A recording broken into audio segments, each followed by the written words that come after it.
To call yourself a guru, you must also have maturity. And the maturity part is sometimes very, like yesterday in the drama. I was surprised when it took some time, some people came in when they were giggling just like children. It shows no maturity, no respect. Anything laughable is there, of course one can laugh. Any enjoyment is there. But shows such childishness, they are doing some drama, making fun of them. Very common. With Sahaj Yogis I have seen, especially ladies. They laugh at things where they should never laugh. I'm sitting there and you are watching something. What is there to laugh? Shows complete immaturity. Another thing I've seen is in small things, especially in money matters. It's very funny. I have to tell you this. Turkish people, our Sahaj Yogis, have no money. Everything was stolen away from. So I said, all right, you send some shirts here and we'll sell those shirts, and extra money you can take it, because they would not take money from me. So when they sent the shirt here, they said that, mother, I don't know marketing. They said, mother, it should be $21, $22. Many of them said it is expensive.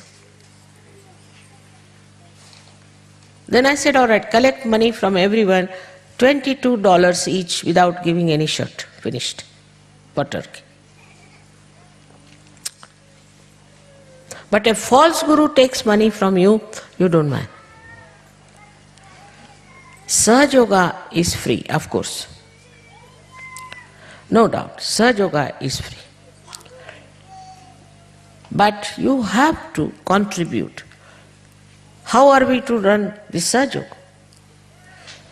There's no sense of donation in you at all. For a guru, one must know how to donate. I'm surprised sometimes. There is no sense of donation. We got something, say, terracotta from India to help those people. And I was surprised that these Belgian women are so funny that they were telling everybody it is expensive. If they don't want to buy, they need not buy. Others were willing to buy, but these women were telling that these things are expensive. Where do you contribute for Sahaj Yoga?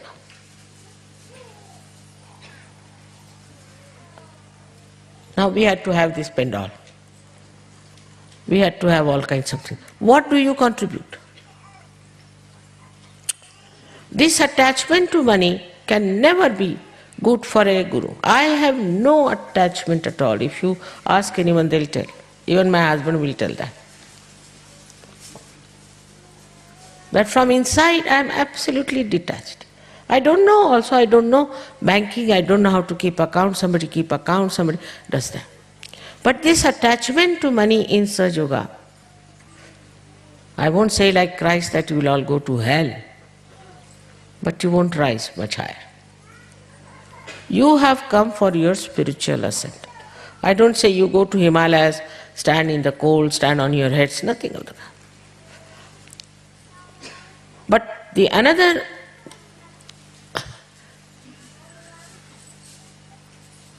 defect they call in me is that I never tell them that you must contribute. It is to be done with pleasure, with happiness, that you can contribute something to Sahaj Yoga.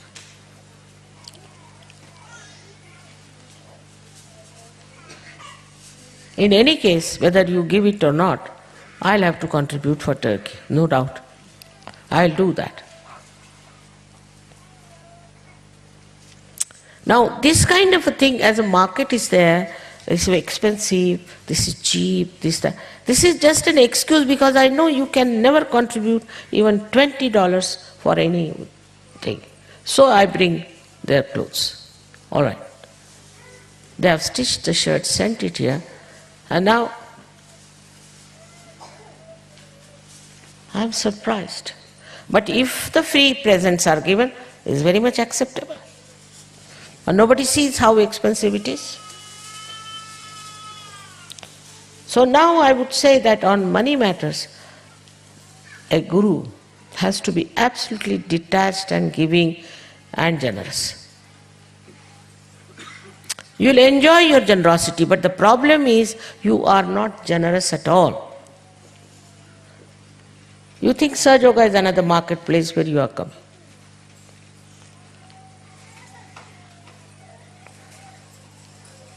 So the generosity part is so much missing, and it's very surprising. They asked me that, Mother, please, we need some chiffon skirts and blouses for this summer. You stitch them for them, bring all the way. Nobody wants to buy, it's all lying there. There's no shopping here. So I'm going to tell you that as long as all these things are exhausted, I am not going to ask any country to send anything here for sale.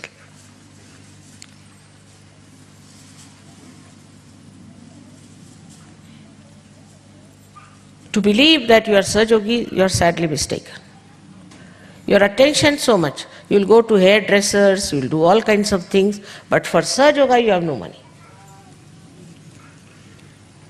Today, as everybody has said, Mother, you should be little stern, you must tell. I am telling you this. Your progress will be very slow.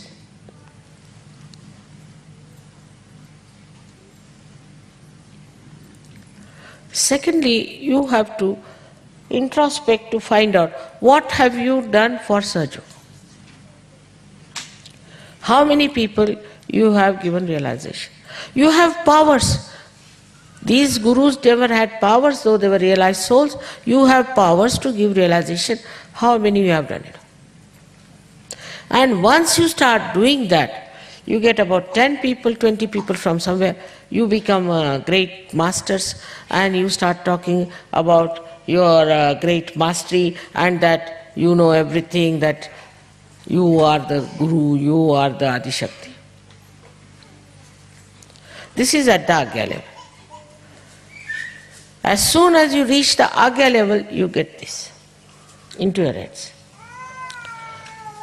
So many, of course, have done so much for Sahaja Yoga, otherwise it would not have been possible to see this today.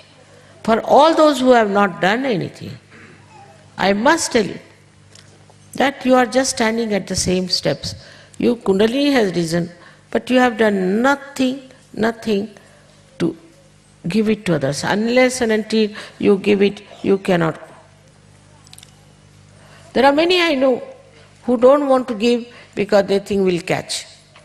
Don't want to look after others because they think they'll get egos.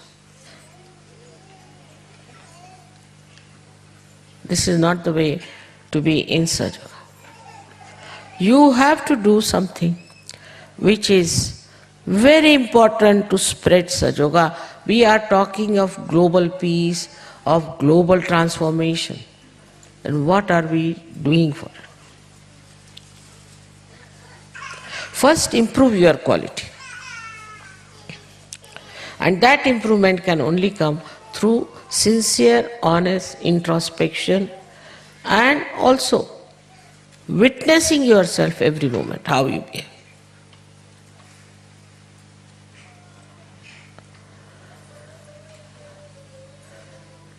I must tell you about myself that from my very childhood I was like a grandmother. I would not tolerate anything nonsense, any stupid jokes, anything, like a grandmother. And now I am a grandmother also. And this maturity has to come in. To talk cheaply is all right. Some people have that habit. They are no Sahaja Yogis. But the ones who follow them and talk like that shows that they have no maturity. If they were matured, they would change all these people. Wherever there are matured people, they definitely transform others. And their own behavior, people are surprised how they are. This may be exceptional, maybe very few like that. But only thing why I'm pointing it out to you, that when you find somebody like that, then please try not to listen to such a person, not to follow such a person. But such a person is extremely forward type. And everybody becomes sort of a follower of such a useless Sahaja-yogi, so-called. So we have to mature. Now, how do we mature? Many ask me this question. We mature by meditation, by nirvicharita. You have to in thoughtless awareness to grow, otherwise you cannot grow. Now, you should practice this thoughtless awareness, otherwise also. Say you are walking on the road, suddenly you see a beautiful tree, you should become thoughtless. Creation of divine, how beautiful it is, you should become thoughtless. In thoughtless Sahaja works, otherwise it does not work. You plan everything, you do everything, it won't work out. If you leave it to Sahaj, it will work out. But that never means that you should be lazy about it or also unsystematic. No. You have to be alert, extremely alert, because if you are not alert, you will not see how the Sahaja is helping you. I'll give an example. Supposing you want to meet somebody. Now that person has said, I'll meet you at 11 o'clock, say for example. You have to be alert. He said he'll meet you at 11. By some chance you are late, supposing. So you should be alert that you are late with the gentleman. At that time you should give a bandhan or raise your kundalini, do something so that you meet that person in any case, whether you are late or not. But normally you should not be late. If you just give a bandhan and say, I must be there at 11 o'clock, you will be there. Sahaja will help you. But you even forget to give bandhans. You even forget to raise your kundalini. You even forget to give vibrations. So to mature, first of all you should know you are now Sahajogis and that you can control the whole situation if you are one with this all-pervading power. It's very simple. It was very hot. Everybody was saying it's very hot. All right. I got up. I said, I'll make it. Within 15 minutes, I made it cool. I say I made it. I. But it's not I. My connection with this all-pervading power has done the job.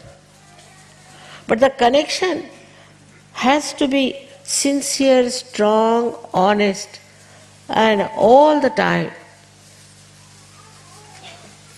in your mind you should know that you are connected. This situation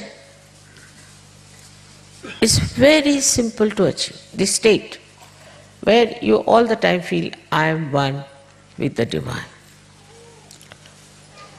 Because you are not alert, you don't want to see the miracles of this great power which you are in connection. You are busy with other things. Your attention is somewhere else. You are looking at other things. And then suddenly you say, Mother, how is it I am such a Sahaja-yogi, I could not do this and that.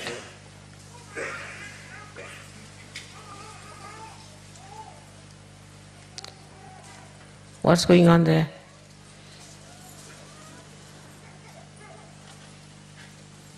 Even when I am speaking, I see people are busy with something else. So what you call is to mature through your meditation in nirvicharita, in thoughtless awareness. Unless and until you enlarge the state of thoughtless awareness, you cannot mature, because only in the present you can mature. And present is thoughtless awareness.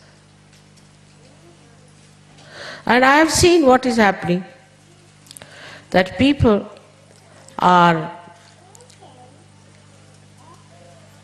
only expecting all kinds of miracles from Sahaja Yoga, all kinds of help from Sahaja Yoga. But they never think, what help are we doing?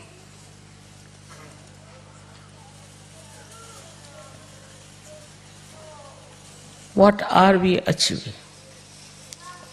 Where are we? So at the Agya, again, you people have to be extremely, extremely careful.